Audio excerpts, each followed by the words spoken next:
Top, composé à 87% de sable d'agrégat, à 7% de ciment et le reste en eau, je suis utilisée dans la construction de 7 maisons sur 10.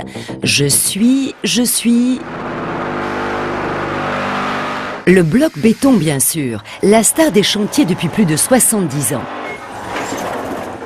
On a toujours l'impression que c'est un vieux produit et que par rapport aux techniques nouvelles, il est pas intéressant. C'est pas vrai du tout. Il est solide, simple à mettre en œuvre par des professionnels. C'est-à-dire que c'est pas un produit nouveau qui nécessite, j'allais dire, des compétences techniques particulières. Il faut simplement savoir que le bloc béton n'est pas un produit isolant. Il ne sert que de structure. Et voilà bien le problème, un faible pouvoir isolant. Pourtant, le béton a ses irréductibles partisans, comme ce constructeur de Haute-Normandie, fier de nous présenter son tout dernier chantier. Ce pavillon a vocation non pas à être une maison d'habitation, mais à être un pavillon exposition. Là, on va faire une partie, je dirais, pseudo-habitation, avec une décoration d'habitation. Ici, ce sera mon bureau, et si tout va bien, ça sera prêt au mois de septembre. Ce pavillon a été construit en bloc béton. Pourtant, il vise la norme BBC des bâtiments basse consommation, ceux qui sont les plus performants au niveau énergétique. Alors question, comment arrive-t-on à ce résultat en utilisant comme enveloppe un matériau aussi peu isolant? Ce bloc béton-là est bien particulier. La particularité, c'est qu'il est parfaitement calibré. Et ce calibrage permet qu'il soit posé, vous voyez, avec en fait ce qu'on appelle un joint mince, hein, c'est-à-dire en fait c'est collé, d'accord.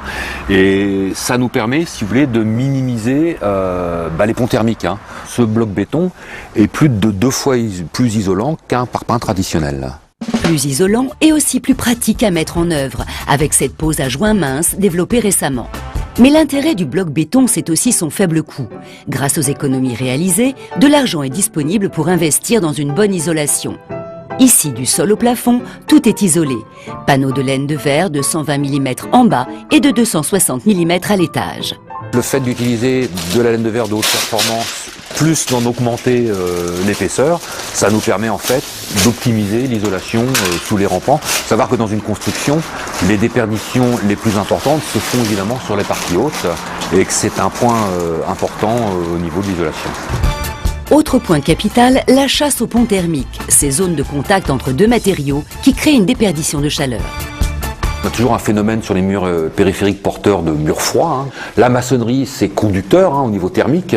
Et en fait, pour éviter cette conduction thermique entre le plancher de la partie habitable et le mur porteur, on a mis en place des systèmes dits de rupteurs de ponts thermiques. Et pour répondre à la norme BBC, il ne restait plus qu'à doter le tout d'équipements techniques performants. On a 2 planchers chauffants à chaque étage avec un système d'aérothermie. On a un chauffe-eau, production d'eau chaude par un chauffe-eau thermodynamique qui est également un système d'aérothermie. On a une ventilation double flux performante de bon niveau. Voilà, en fait en rassemblant ces éléments-là, plus une bonne isolation à la fois des planchers hautes et périphériques, on a obtenu largement les valeurs éligibles au BBC. C'est bon. Bonjour, je suis ça. Ouais, je vous fais une petite visite. Pour vérifier que son bâtiment répond aux normes, Pascal Bourgis a fait appel à une société d'expertise thermique. Bon, les rupteurs de pont thermiques sont mis. Les rupteurs de pont thermiques sont mis. Joint d'étanchéité sur les menuiseries. Ouais, joint d'étanchéité sur les menuiseries. Bon, bah, c'est super. C'est comme un cocktail, dedans on va mettre plein d'ingrédients. Si on a une faiblesse sur les murs, on va le rattraper autre part. On peut le rattraper sur les doublages, sur la laine de verre, sur le sol. Mais en fait, en termes de BBC, il faut être un peu bon partout. D'après les calculs de l'expert, cette maison devrait atteindre une consommation de 42 kWh par mètre carré et par an, soit un résultat largement inférieur aux normes exigées dans la région. Une manière de confirmer que le béton semble bien toujours de la partie.